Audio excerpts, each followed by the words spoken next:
പിതാവിന്റെയും പുത്രന്റെയും പരിശുദ്ധാത്മാവിന്റെയും നാമത്തിൽ ആമേൻ. അമ്മേ പരിശുദ്ധ അമ്മേ, അമ്മേ പരിശുദ്ധമേ, ദൈവമാതാവേ, കൃപാസനത്തിലൂടെ ഞങ്ങൾക്കും ഞങ്ങളുടെ ദേശത്തിനും അമ്മ മധ്യസ്ഥം തേടി തന്ന എല്ലാ അനുഗ്രഹങ്ങൾക്കും കൃപകൾക്കും ഞങ്ങളിപ്പോൾ ഹൃദയം നിറഞ്ഞ നന്ദി പറയുന്നു. അമ്മേ പരിശുദ്ധമേ, ദൈവമാതാവേ, 2004 ഡിസംബർ 7 ഉച്ചകഴിഞ്ഞ് 2:30 കൃപാസനത്തിൽ സംഭവിച്ച അമ്മയുടെ പ്രത്യക്ഷപ്പെടലിനെക്കുറിച്ച് തിരുസഭയ്ക്ക് സമർപ്പിച്ചിരിക്കുന്ന പഠനരേഖകളുടെ മേൽ സഭാത്മകമായ പഠനം ആരംഭിക്കുവാൻ ഞങ്ങൾ പ്രാർത്ഥിക്കുന്നു.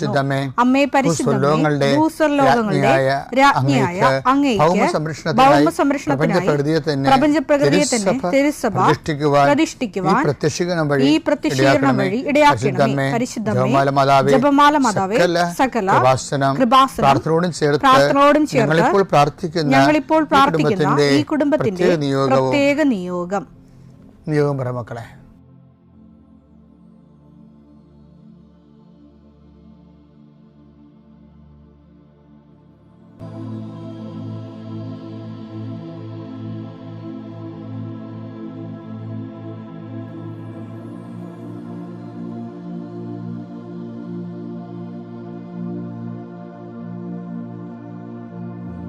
അമ്മയുടെ പ്രത്യക്ഷീകരണത്തിന്റെ ഈ അനുഗ്രഹവേളയിൽ ഞങ്ങൾക്ക് സാധിച്ചു തരുവാൻ കനിയണമേ.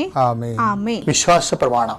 സർവശക്തനായ പിതാവും ആകാശത്തിന്റെയും ഭൂമിയുടെയും സൃഷ്ടാവുമായ ദൈവത്തിൽ ഞാൻ വിശ്വസിക്കുന്നു. അവിടുത്തെ ഏകപുത്രനും ഞങ്ങളുടെ കർത്താവുമായ ഈശോമിശിഹായിലും ഞാൻ വിശ്വസിക്കുന്നു. ഈ പുത്രൻ പരിശുദ്ധാത്മാവിനാൽ ഗർഭസ്ഥനായി കന്യകാമറിയത്തിൽ നിന്ന് പിറന്ന് പൊന്തിയോസ് പീലാത്തോസിന്റെ കാലത്ത് പീഡകൾ സഹിച്ച് കുരിശിൽ തറയ്ക്കപ്പെട്ട് മരിച്ച് അടക്കപ്പെട്ട് പാതാളങ്ങളിൽ ഇറങ്ങി മരിച്ചവരുടെ ഇടയിൽ നിന്ന് 3-ാം നാൾ ഉയർത്ത് സ്വർഗത്തിലേക്ക് എഴുന്നള്ളി സർവശക്തിയുള്ള പിതാവായ ദൈവത്തിന്റെ വലതുഭാഗത്തിരിക്കുന്നു. അവിടെ നിന്ന് ജീവിക്കുന്നവരെയും മരിച്ചവരെയും വിധിക്കുവാൻ വരുമെന്നും ഞാൻ വിശ്വസിക്കുന്നു. പരിശുദ്ധാത്മാവിലും ഞാൻ വിശ്വസിക്കുന്നു. വിശുദ്ധ കത്തോലിക്കാ സഭയിലും പുണ്യവാന്മാരുടെ ഐക്യത്തിലും പാപങ്ങളുടെ മോചനത്തിലും ശരീരത്തിന്റെ ഉയർപ്പിലും നിത്യമായ ജീവിതത്തിലും ഞാൻ വിശ്വസിക്കുന്നു. ആമേൻ. സുഖസ്ഥനായ ഞങ്ങളുടെ പിതാവേ, അങ്ങയുടെ നാമം പൂജിതമാകണമേ. അങ്ങയുടെ രാജ്യം വരണമേ. അങ്ങയുടെ തിരുമനസ് സ്വർഗത്തിലെ പോലെ ഭൂമിയിലും ആകണമേ. അന്നു വേണ്ടുന്ന ആഹാരം ഇന്ന് ഞങ്ങൾക്ക് തരണമേ. ഞങ്ങളോട് തെറ്റ് ചെയ്യുന്നവരോട് ഞങ്ങൾ ക്ഷമിക്കുന്നത് പോലെ ഞങ്ങളുടെ തെറ്റുകൾ ഞങ്ങളോടും ക്ഷമിക്കണമേ. ഞങ്ങളെ പ്രലോഭനത്തിൽ ഉൾപ്പെടുത്തരുതേ, തിന്മയിൽ ഞങ്ങൾ രക്ഷിക്കണമേ. ആമേൻ. നന്മ നിറഞ്ഞ മറിയമേ, സ്വസ്തി. കർത്താവ് അങ്ങയുടെ കൂടെ സ്ത്രീകളിൽ അങ്ങ് അനുഗ്രഹിക്കപ്പെട്ടവളാകുന്നു. അങ്ങയുടെ ഉദരത്തിൻ ഫലമായി ഈശോ അനുഗ്രഹിക്കപ്പെട്ടവനാകുന്നു. പരിശുദ്ധ മറിയമേ, തമ്പുരാന്റെ അമ്മേ, പാപികളായ ഞങ്ങൾക്ക് വേണ്ടി ഇപ്പോഴും ഞങ്ങളുടെ മരണസമയത്തും തമ്പുരാനോട് അപേക്ഷിക്കണമേ. ആമേൻ. കർത്താവേ, നിന്റെ ഉന്നതമായ നാമത്തിന് സ്തോത്രം ചെയ്യുന്നു. കർത്താവേ, നിന്റെ വിശുദ്ധ പൗരോഹിത്യത്തെ മഹത്വപ്പെടുത്തണമേ. കർത്താവെ, സഭയിലുള്ള സാന്നിധ്യം ദൃഢമാക്കണം. 40 വർഷം ഞാൻ അർപ്പിച്ച കൃപാസന ജീവനോടെ പ്രത്യക്ഷപ്പെട്ട മാതാവിൻ്റെ സാന്നിധ്യം ഈ കൃപാസനത്തിൽ വന്നിറങ്ങി പ്രാർത്ഥിച്ചു പോകുന്ന ലക്ഷോപലക്ഷം മനുഷ്യരുടെ പ്രാർത്ഥനയുടെ ശക്തിയാൽ ഞാൻ ഇന്നത്തെ ദിവസത്തെ എൻ്റെ മക്കളുടെ ആവശ്യങ്ങളെ കർത്താവിൻ്റെ ദൃശ്യം സമർപ്പിച്ചുകൊണ്ട് ആശീർവദിക്കുന്നു. കർത്താവെ, അങ്ങയുടെ മക്കളുടെ മേൽ നിൻ്റെ തിരുമുറുപാട് മരുന്നുകരം വെക്കണമേ. എൻ്റെ കർത്താവിൻ്റെ ഉന്നതമായ നാമത്തിൽ ശിരസിൻ്റെ രോഗങ്ങൾ, ബ്രെയിനിലെ സിസ്റ്റുകൾ, ബ്രെയിനിലെ ക്യാൻസറുകൾ, ബ്രെയിനുമായിട്ട് ബന്ധപ്പെട്ട മുഴുവൻ രോഗങ്ങൾ ഈ നിമിഷം ഇത് പ്രാർത്ഥന കൂടുന്ന മക്കളുടെ മേൽ കർത്താവിൻ്റെ ശക്തി ഒഴുകുകയും നീ സുഖപ്പെടുകയും ചെയ്യട്ടെ. തൊണ്ടനൊമ്പരങ്ങൾ, അത്തോൺസൈറ്റുകൾ, തൈറോയിഡുകൾ, ശ്വാസകോശ രോഗങ്ങൾ, ഉദര രോഗങ്ങൾ, പിസ്തുല രോഗങ്ങൾ, PCOD രോഗങ്ങൾ, സർവാംഗവാദ രോഗങ്ങൾ, വൃഷ്ണരോഗങ്ങൾ കർത്താവിൻ്റെ നാമത്തിൽ ഉച്ചമുതൽ ഉള്ളങ്കാർ വരെ കർത്താവിൻ്റെ രക്തം പടരട്ടെ. മരുന്ന് ലേപനമല്ല, അങ്ങയുടെ വചനമാണല്ലോ അങ്ങയുടെ മക്കളെ സുഖപ്പെടുത്തുന്നത്. വചനത്തിൻ്റെ കരുത്ത ശക്തിയാൽ യേശുക്രിസ്തു ഉന്നതമായ നാമത്തിൽ അങ്ങയുടെ മക്കൾ സൗഖ്യം പ്രാപിക്കട്ടെ. കർത്താവെ, ഇന്നത്തെ യാത്ര, ഇന്നത്തെ സംസാരം, ഇന്നത്തെ കമ്മ്യൂണിക്കേഷൻസ്, ഇന്നത്തെ ഒപ്പുകൾ, ഇന്നത്തെ എഴുത്തുകൾ, ഇന്നത്തെ ഉപയോഗിക്കുന്ന വാഹനങ്ങൾ, കർത്താവ് ഇന്ന് ചെയ്തു തീർക്കേണ്ട എല്ലാ ഉത്തരവാദിത്തങ്ങളും കണ്ടുമുട്ടുന്ന എല്ലാ വ്യക്തികളുടെ മേലും എൻ്റെ മക്കളുടെ മേൽ കർത്താവിൻ്റെ ശക്തി പ്രവർത്തിക്കുകയും മാതാവിൻ്റെ മധ്യസ്ഥത്തിൽ സഞ്ചാരി മാതാവ് സമയത്തിൻ്റെ അധികാരം നിലമേലങ്കിയാൽ നിങ്ങളെ പൊതുകയും സന്തോഷത്തോടെ നിങ്ങൾ രാത്രി തിരിച്ചു വരാൻ ദൈവം അനുവദിക്കുകയും ചെയ്യട്ടെ. കഴിഞ്ഞ ദിവസങ്ങളിലെ റോജൻ എന്നും പറഞ്ഞൊരു മകൻ സാക്ഷ്യം പറഞ്ഞു. റോജനെയൊക്കെ പ്രശ്നിച്ചാൽ റോജന് വീട് നല്ല വീടൊക്കെയാണ്, പക്ഷെ സ്ഥലം കുറവാണ് അവിടെ. അവിടെ എന്നും ഒരു തിക്കുമുട്ടലും ഉണ്ട് വീട്ടിൽ വരുമ്പോൾ അവർക്ക്.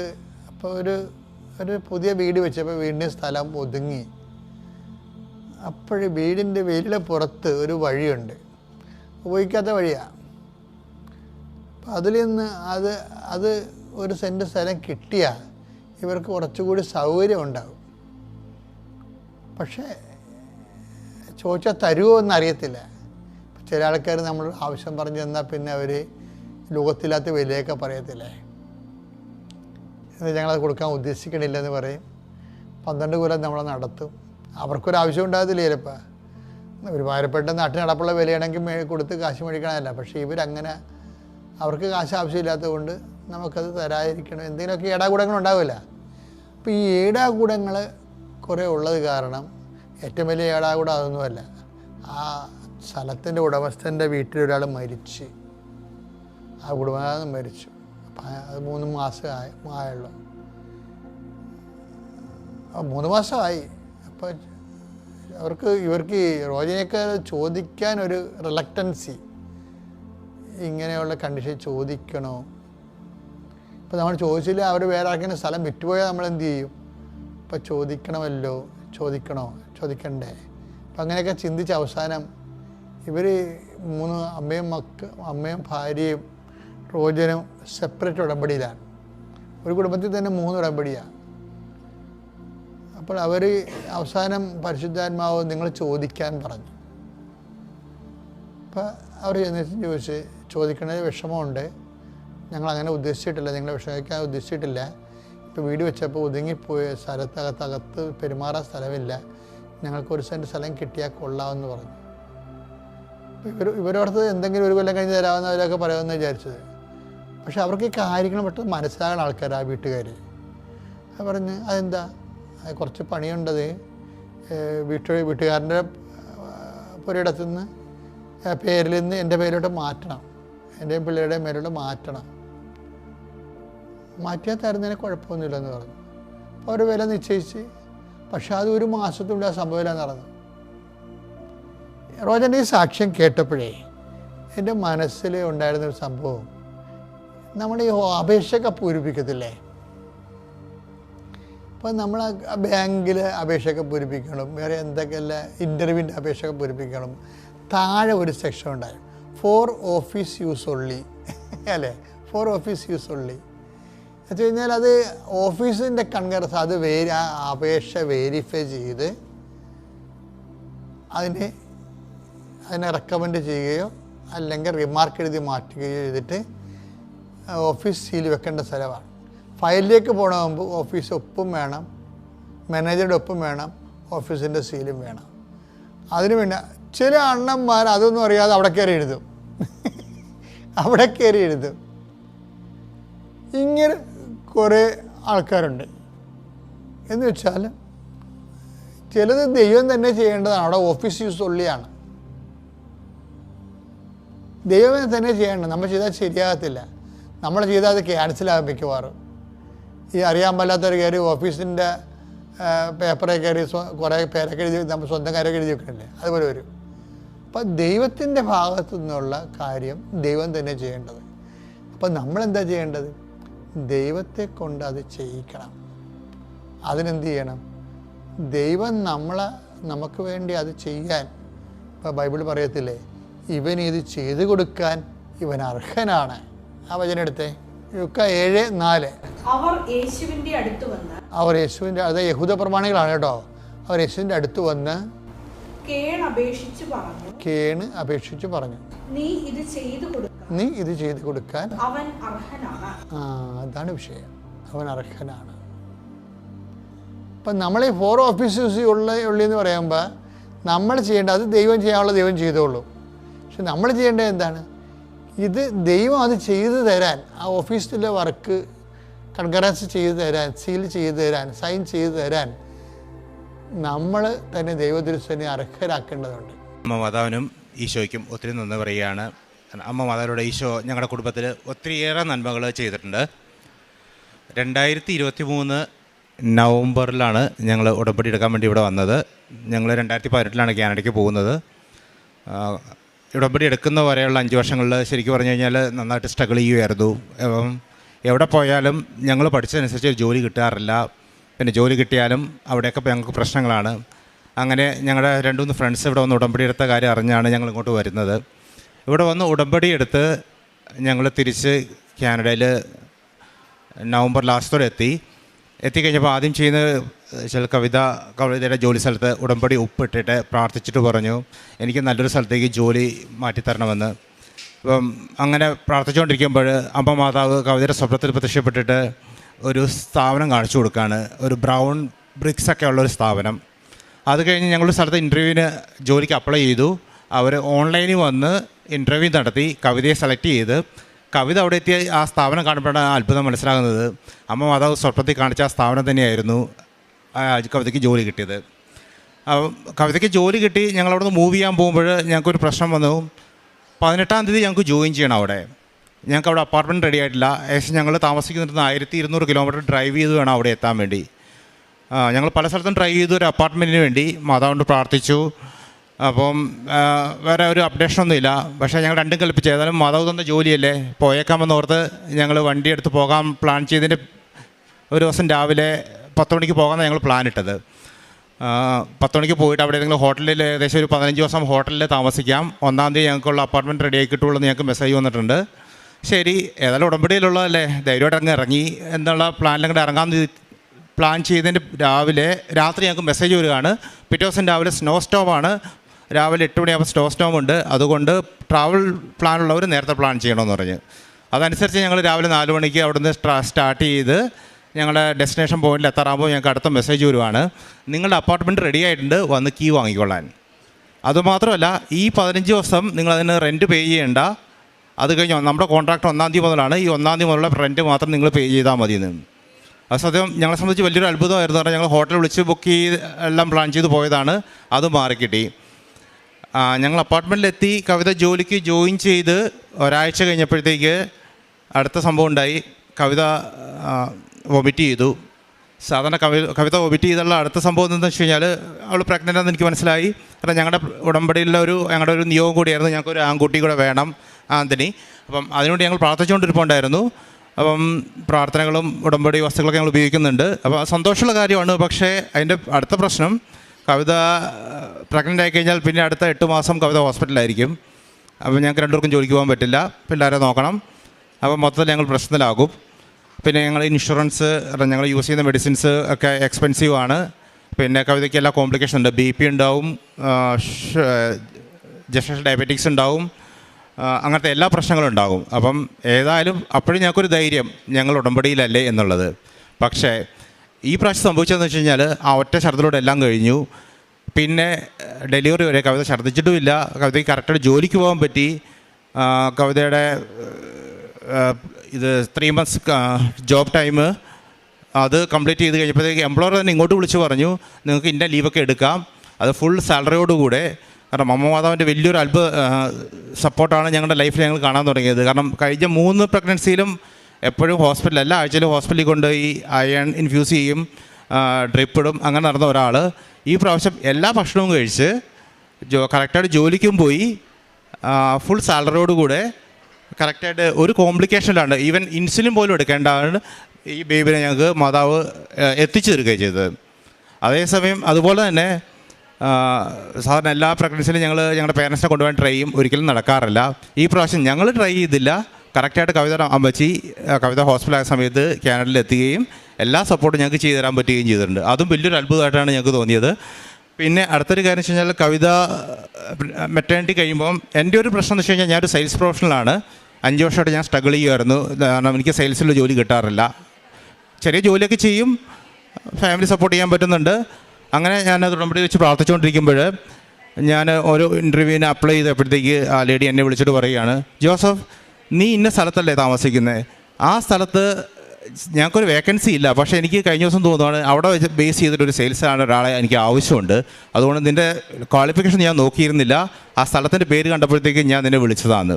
എനിക്ക് വലിയൊരു അത്ഭുതമായി തോന്നി. കാരണം വെച്ച് കഴിഞ്ഞാൽ എൻ്റെ ക്വാളിഫിക്കേഷൻ വെച്ച് പല ജോലിക്കും ഞാൻ അപ്ലൈ ചെയ്തിട്ടും എന്നെ വിളിക്കാത്തവർ എന്നെ മാതാവ് എത്തിച്ച സ്ഥലത്തിൻ്റെ പേര് കണ്ട് എന്നെ വിളിച്ച് എനിക്ക് ജോലി തന്നു. ആ കമ്പനിയിൽ 3 മാസത്തിൽ അവിടുത്തെ ഏറ്റവും നല്ല എംപ്ലോയിക്കുള്ള അവാർഡ് ഞാൻ എനിക്ക് മാതാവ് എത്തിച്ചു തന്നു. അതേപോലെ തന്നെ കഴിഞ്ഞ വർഷം ആ കമ്പനിയിലെ കാനഡയിലെ ഏറ്റവും ബെസ്റ്റ് എംപ്ലോയി എന്നുള്ള അവാർഡും മാതാവ് എനിക്ക് വാങ്ങിത്തന്നു. കാരണം എൻ്റെ ജീവിതത്തിൽ എനിക്ക് തോന്നിയൊരു കാര്യം എന്ന് വെച്ച് കഴിഞ്ഞാൽ, മാതാവ് നമ്മളെത്ര ശക്തമായി ദൈവത്തോട് കൂടെ നിൽക്കുക, നമ്മുടെ ഉടമ്പടിയിൽ നമ്മുടെ കമ്മിറ്റ്മെൻറ്റ്സ് നമ്മൾ ചെയ്യുക, അതിനനുസരിച്ച് അത്രയ്ക്കും അതിന് ഇരട്ടിയായിട്ട് മാതാവ് ഈശോയിൽ നമുക്ക് എല്ലാ അനുഗ്രഹങ്ങളും വാങ്ങിത്തരും. പിന്നെ ഇതുകൂടാണ്ട് കവിതയ്ക്ക് ഈ പ്രഗ്നൻസി കഴിഞ്ഞപ്പോൾ തൈറോയ്ഡ് സ്റ്റോം എന്നൊരു കണ്ടീഷൻ വന്നു. തൈറോയ്ഡ് സ്റ്റോം എന്ന് വെച്ചാൽ ലൈഫ് ത്രെറ്റനിങ് ആണ്. ഏകദേശം ഹാർട്ട് റേറ്റ് 150ക്ക് മുകളിൽ പോവുക, ആ ഒരു കണ്ടീഷനായിരുന്നു. അപ്പം ഡോക്ടേഴ്സ് വിളിച്ചിട്ട് പറഞ്ഞു ഇനി ലൈഫ് ടൈം നിങ്ങൾ മരുന്ന് കഴിക്കേണ്ടി വരും എന്നൊരു സിറ്റുവേഷൻ പറഞ്ഞപ്പോഴത്തേക്ക് ആ ആഴ്ചത്തെ ധ്യാനത്തിൽ അച്ഛൻ തൈറോയ്ഡ് രോഗികൾക്ക് വേണ്ടി പ്രാർത്ഥിക്കാൻ പറഞ്ഞു. കവിത പ്രാർത്ഥന ധ്യാനത്തിൽ കൂടി ഉടമ്പടി വസ്തുക്കൾ ഉപയോഗിച്ച് പ്രാർത്ഥിച്ച് കഴിഞ്ഞപ്പോഴത്തേക്ക് സീനിയർ ഡോക്ടർ കവിത വിളിച്ചിട്ട് ചോദിച്ചു, കവിത ഇറ്റ്സ് വണ്ടർഫുൾ, താൻ ഇനി ലൈഫിൽ ഒരു മരുന്നും കഴിക്കേണ്ടാന്ന് തൈറോയ്ഡിന് വേണ്ടി. പിന്നെ അടുത്തെന്ന് വെച്ച് കഴിഞ്ഞാൽ വലിയൊരു സാക്ഷ്യം എന്ന് വെച്ച് കഴിഞ്ഞാൽ, ഞങ്ങളുടെ എബ്രഹാം എന്ന് പറഞ്ഞ ഞങ്ങളുടെ മൂത്ത മോൻ, അവന് ഹൈപ്പർ ആക്റ്റീവാണ്. അതിൻ്റെ ഉടനെ അവന് ഓട്ടിസത്തിൻ്റെ വൈഡ് സ്പെക്ട്രത്തിലും കൂടെ ഡോക്ടർക്ക് സംശയം ഉണ്ടായിരുന്നു. അപ്പം സ്കൂളിൽ 1 മണിക്കൂർ അവൻ പോവുള്ളൂ. 1 മണിക്കൂർ കഴിഞ്ഞാൽ അവർ സ്പെഷ്യൽ വണ്ടിയിൽ തിരിച്ചു വിടും. അപ്പം അവനെ നോക്കാൻ വേണ്ടി ഒരാൾ എപ്പോഴും വീട്ടിലിരിക്കണം, ആ ഒരു അവസ്ഥയായിരുന്നു. പക്ഷേ ഉടമ്പടി വസ്തുക്കൾ ഉപയോഗിച്ചതിന് ശേഷം സ്കൂളിൽ നിന്ന് ടീച്ചേഴ്സ് ഞങ്ങൾ വിളിച്ചു വെച്ചു, നിങ്ങൾ എന്ത് മാജിക്കാണ് വീട്ടിൽ കാണിച്ചേക്കുന്നത്? എബ്രഹാം ഇപ്പോൾ പറഞ്ഞതെല്ലാം കേൾക്കും, സ്കൂളിലെ ഏറ്റവും നല്ല സ്റ്റുഡൻസ് ഒരാളാണ്, അതുകൊണ്ട് നിങ്ങൾ ഫുൾ ടൈം അവന് സ്കൂളിൽ വിട്ടേക്കാൻ. പിന്നെ മാതാവിൻ്റെ പ്രത്യേക അനുഗ്രഹത്തിൽ കവിതയ്ക്ക് മാതാവിനെ കാണാൻ പറ്റിയിരുന്നു. പ്രാർത്ഥനയിൽ സുഗന്ധാഭിഷേകം ഞങ്ങൾക്ക് കിട്ടിയിട്ടുണ്ട്. പിന്നെ ഞങ്ങൾ ചെയ്യുന്ന കാരുണ്യ പ്രവർത്തനം എന്ന് വെച്ച് കഴിഞ്ഞാൽ, ഞങ്ങൾ ആൾക്കാരെ അവരുടെ ആവശ്യം അങ്ങോട്ട് ചോദിച്ചിട്ട് പോയി ഹെൽപ്പ് ചെയ്യാറുണ്ട്. പിന്നെ ഞങ്ങളുടെ പള്ളികളിലാണെങ്കിലും ചെയ്യേണ്ട നമ്മുടെ കാരുണ്യ പ്രവൃത്തികൾ, മറ്റുള്ളവരെ എങ്ങനെ സഹായിക്കണം, അതുപോലെ നമ്മുടെ പേപ്പറുകൾ, ഉടമ്പടി വസ്തുക്കൾ, അത് ഞങ്ങളൊക്കെ പോക്കറ്റിൽ എപ്പോഴും ഉടമ്പടി കാശ് വാങ്ങിക്കൊണ്ടു പോകുന്നുണ്ട്. ആരെങ്കിലും കഷ്ടപ്പാട് പറഞ്ഞു കഴിഞ്ഞാൽ ഉടമ്പടി നമ്മുടെ കാശ് എടുത്ത് കൈ കൊടുത്ത് പ്രാർത്ഥിക്കാൻ പറയും. അല്ലാണ്ട് ഫിനാൻഷ്യൽ ഹെൽപ്പ് വേണ്ടവരാണെങ്കിൽ അവരെ ഫിനാൻഷ്യലി ഞങ്ങൾ ഹെൽപ്പ് ചെയ്യാറുണ്ട്. പിന്നെ പ്രാർത്ഥനയ്ക്കുക വെച്ചാൽ ഞങ്ങൾക്കൊരു ഗ്രൂപ്പുണ്ട്, അതിൽ ഞങ്ങൾ പ്രാർത്ഥിക്കാറുണ്ട്, പ്രാർത്ഥന ഷെയർ ചെയ്യാറുണ്ട്. നമ്മുടെ ഉടമ്പടി പത്രം ഷെയർ ചെയ്യാറുണ്ട്, അത് ഇംഗ്ലീഷിൽ ഞങ്ങൾ വാങ്ങിക്കൊണ്ട് പോയിരുന്നു. ഈ പ്രാവശ്യം ഞങ്ങൾ പോകുമ്പോൾ ഫ്രഞ്ച് നമ്മുടെ ഫ്രഞ്ച് ലാംഗ്വേജ് ഇമ്പോർട്ടൻസ് ഉള്ളതുകൊണ്ട് ഫ്രഞ്ചിൽ ഉടമ്പടി പത്രം വാങ്ങിക്കൊണ്ടാണ് പോകുന്നത്. പിന്നെ ഏറ്റവും വലിയൊരു കാര്യം എന്ന് വെച്ച് കഴിഞ്ഞാൽ, ഉടമ്പടിയിലൂടെ ഞങ്ങൾക്ക് മനസ്സിലായൊരു കാര്യം, ദൈവം എപ്പോഴും നമ്മളെ അനുഗ്രഹിക്കാൻ തയ്യാറാണ്, നമ്മൾ അനുഗ്രഹം വാങ്ങാൻ തയ്യാറാണോ എന്നുള്ളതാണ്. ഈ ഉടമ്പടിയിലൂടെ ഞങ്ങളുടെ ജീവിതത്തിൽ വന്ന ട്രാൻസ്ഫോർമേഷനാണ്. ദൈവം ഞങ്ങളെ അനുഗ്രഹിച്ചുകൊണ്ടിരുന്നു, ഞങ്ങൾ മാറി അനുഗ്രഹം വാങ്ങാൻ വേണ്ടി ഞങ്ങൾ തയ്യാറാക്കി കഴിഞ്ഞപ്പോൾ ദൈവം ഞങ്ങളെ അനുഗ്രഹിച്ചുകൊണ്ടിരിക്കുകയാണ്. അതുകൊണ്ട് അമ്മ മാതാവിലൂടെ ഈശോ തന്ന എല്ലാ അനുഗ്രഹങ്ങൾക്കും ഞങ്ങൾ നന്ദി പറയുന്നു. സങ്കീർത്തനങ്ങൾ 89 അധ്യായം 17 വാക്യങ്ങൾ. അങ്ങാണ് അവരുടെ ശക്തിയും മഹത്വവും, അങ്ങയുടെ പ്രസാദം കൊണ്ടാണ് ഞങ്ങളുടെ കൊമ്പ് ഉയർന്നു നിൽക്കുന്നത്. കർത്താവാണ് ഞങ്ങളുടെ പരിച, ഇസ്രയേലിൻ്റെ പരിശുദ്ധനാണ് ഞങ്ങളുടെ രാജാവ്. പരിശുദ്ധ അമ്മയുടെ പ്രത്യക്ഷീകരണ സാക്ഷിയായിട്ട് ജോസഫ് ഗ്രിഗറി കാനഡ തൻ്റെ അനുഭവ സാക്ഷ്യം നമുക്ക് മുമ്പിൽ പങ്കുവെക്കുകയായിരുന്നു. ഈ കുടുംബത്തിന് ലഭിച്ച വലിയ അനുഗ്രഹങ്ങൾ ഇവിടെ വാക്കിൽ തന്നെ നമുക്കത് പൂർണ്ണമായിട്ടും അത് മനസ്സിലാക്കിയിട്ടുണ്ടായിരുന്നു. ഫ്ലൈറ്റ് ഇറങ്ങി നേരെ ഇങ്ങോട്ടേക്കാണ് പോകുന്നത്. അത് പരിശുദ്ധ അമ്മയുടെ മുമ്പിൽ തങ്ങൾക്ക് കിട്ടിയ ആ ദൈവാനുഗ്രഹത്തെ സാക്ഷ്യപ്പെടുത്തി കൊണ്ടുപോകാൻ വേണ്ടിയിട്ടാണ് ഇവിടെ വന്ന് തങ്ങളുടെ അനുഭവ സാക്ഷി നമുക്ക് മുമ്പിൽ പങ്കുവെക്കുക. തങ്ങളായിരിക്കുന്നിടത്ത് നിന്ന് മറ്റൊരു സ്ഥലത്തേക്ക് നല്ലൊരു ജോലി ലഭിച്ച് പോകണമെന്നുള്ള ആഗ്രഹം, അത് പരിശുദ്ധ അമ്മ സ്വപ്നത്തിലൂടെ ആണെങ്കിലും അടയാളത്തിലൂടെ ആണെങ്കിലും ഒരു സ്ഥലത്തേക്ക് പോകുവാനും അവിടെ ചെന്നപ്പോൾ എന്താണോ പരിശുദ്ധ അമ്മ നമുക്ക് ഇവർക്ക് സ്വപ്നത്തിലൂടെ കാട്ടിക്കൊടുത്തത്, അത് പൂർണ്ണമായിട്ടും അത് പരിശുദ്ധ അമ്മ ഇടപെടലിലൂടെ ഇവർക്ക് ജോലി ലഭിച്ചതാണെന്നുള്ള വിശ്വാസത്തോടുകൂടിയാണ് നമുക്ക് മുമ്പിൽ സാക്ഷ്യപ്പെടുത്തുകയൊക്കെ ചെയ്യുന്നത്. അതോടൊപ്പം തന്നെയാണെങ്കിലും 4ാമതൊരു മകന് ജന്മം കൊടുക്കുമ്പോൾ ഇതിനുമുമ്പുള്ള എല്ലാ പ്രസവ സമയത്തും അതിൻ്റെതായ നിരവധിയായ കോംപ്ലിക്കേഷനും അതിൻ്റെതായ ബുദ്ധിമുട്ടുകളൊക്കെ ഉണ്ടായിരുന്നു. എന്നാൽ 4ാമതൊരു കുഞ്ഞിനെ നിയോഗത്തിൽ വെച്ച് പ്രാർത്ഥിക്കുമ്പോഴും ആ കുഞ്ഞിന് ലഭിക്കുമ്പോഴും യാതൊരു വിധത്തിലുള്ള ബുദ്ധിമുട്ടുകളൊന്നും ഇല്ലാതെ കൊണ്ട് തന്നെ പരിശുദ്ധ അമ്മയുടെ ഒരു വലിയ അനുഗ്രഹത്താൽ ആ മകന് നൽകി അനുഗ്രഹിക്കുകയും ചെയ്തു. അതോടൊപ്പം തന്നെ ഇവരുടെ കുടുംബത്തിന് ഈ മകന് ഹൈപ്പർ ആക്റ്റീവ് ഉണ്ടായിരുന്നൊരു ബുദ്ധിമുട്ടുകൾ അതുണ്ടായിരുന്നെങ്കിലും ഉടമ്പടി നേർച്ച വസ്തുക്കളോട് ചേർന്ന് ഉറച്ച വിശ്വാസവും വിശ്വാസ പ്രമാണം ചൊല്ലിയ പ്രാർത്ഥനകളൊക്കെ തന്നെ ആ മകനെ പൂർണ്ണമായിട്ടും അവർക്ക് പരിശുദ്ധ ഇടപെടലിലൂടെ അത് പൂർണ്ണമായിട്ട് അത് മാറ്റിയെടുക്കുവാനും പരിശുദ്ധ വലിയൊരു സംരക്ഷണയിൽ ആ കുഞ്ഞുങ്ങൾ എപ്രകാരമാണോ സ്കൂളിൽ നിന്ന് ചോദിക്കുന്ന പോലെ എന്ത് അത്ഭുതമാണ് നിങ്ങൾ ഇവനിൽ പ്രവർത്തിച്ചത്, ആ ഒരു ചോദിക്കാൻ തന്നെ കാരണമായത് പരിശുദ്ധ അമ്മയോട് ചേർന്നുള്ള ഉടമ്പടി നേർച്ച വസ്തുക്കളുടെ ഉപയോഗം തന്നെയാണ്. അത് പരിശുദ്ധമാർക്ക് വലിയ അനുഗ്രഹങ്ങളായിട്ട് ആ കുറവിനെ എടുത്ത് മാറ്റി അനുഗ്രഹിക്കുകയാണ് ചെയ്യുന്നത്. അതോടൊപ്പം തന്നെ ജോസഫ് ഗ്രിഗറിയുടെ ആണെങ്കിലും ജോലി സംബന്ധമായ കാര്യങ്ങളാണെങ്കിലും മറ്റു പുതിയ സ്ഥലത്തേക്ക് ചെല്ലുമ്പോൾ അതിനോട് ബന്ധപ്പെട്ട് പുതിയൊരു വേക്കൻസി വരികയും ആ വർഷം തന്നെ ആ ഒരു തസ്തികയിൽ പുതിയൊരു ആ മേഖലയിൽ അത് ഇന്ന് വരെ ഇല്ലാത്ത സ്ഥലത്ത് അതൊരു തുടങ്ങുകയും അതിനോട് ചേർന്നുകൊണ്ട് വലിയൊരു അനുഗ്രഹമാണ് പരിശുദ്ധ അമ്മ ഈ കുടുംബത്തെ നൽകി അനുഗ്രഹിക്കുകയും ചെയ്തത്. അത് വലിയൊരു അനുഗ്രഹമായിട്ട് മാറുന്നത് ഉടമ്പടിയോട് ചേർന്നുകൊണ്ട് ജീവിക്കാനെടുത്ത തീരുമാനം തന്നെയാണ്. ഈ വാക്യത്തിനൊക്കെ മനസ്സിലാക്കാനായിട്ട് സാധിക്കുന്നുണ്ട്. ദൈവം അനുഗ്രഹങ്ങൾ നൽകാനായിട്ട് റെഡിയാണ്, പക്ഷെ അതിനോട് ചേർന്നുകൊണ്ട് എൻ്റെ ജീവിതം എങ്ങനെയാണെന്നുള്ളത് അത് പൂർണ്ണമായിട്ടും പരിശുദ്ധ അമ്മയോട് ചേർന്നുകൊണ്ടുള്ള തങ്ങളുടെ കുടുംബത്തിൻ്റെ ജീവിതവും വിശ്വാസവും കൂടി തന്നെയാണ്. ഇനി മുമ്പോട്ടുള്ള ജീവിതത്തിൽ ഇനി ഇവരെ പരിശുദ്ധ അമ്മയുടെ പ്രത്യക്ഷീകരണ സാക്ഷിയായിട്ട് ഈ അൾത്താരയിൽ ഉയർത്തട്ടെ എന്ന് നമുക്ക് പ്രാർത്ഥിക്കാം. ഒപ്പം ഇത് കേൾക്കുന്ന നമ്മൾ ഓരോരുത്തരും ജീവിതത്തിലും എന്തെല്ലാം നിയമങ്ങൾക്ക് വേണ്ടിയിട്ടാണ് നമ്മളിവിടെ ആയിരിക്കുക, ഇവിടെ പരിശുദ്ധ അൾത്താരയിൽ പരിശുദ്ധ അമ്മയുടെ പ്രത്യക്ഷീകരണ സാക്ഷിയായിട്ട് നമ്മളെയും ഉയർത്തട്ടെ എന്ന് നമുക്ക് പ്രാർത്ഥിക്കുകയും ചെയ്യാം.